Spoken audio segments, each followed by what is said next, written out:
लोभरू ठकेर शिकार ट्रेडिंग आप्रे 52 लक्ष टंका हराई सर्वस्वांत हेले अनुगुल गांधी मार्ग अंचल व्यवसायी साइबर लुटेरा माने तांको पाखरु 52 लक्ष टंका ठकी नेथिबा अभियोग होईछि। ठकामीर शिकार हेबा परे व्यवसायी जनक एने अनुगुल साइबर थाना रे अभियोग करिसेंती। पुलिस एक मामला रुजु करी घटना विषय छानबीन आरंभ करिछि।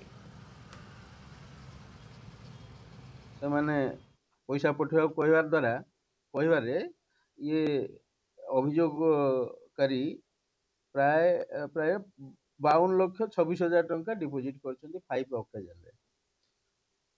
तांकर जतबेले ई ट्रेडिंग अकाउंट रे ट्रांजैक्शन करिया कहले लुक्रेटिव प्रॉफिट रिटर्न आसीबो, जोटा कि लोभ देखेले।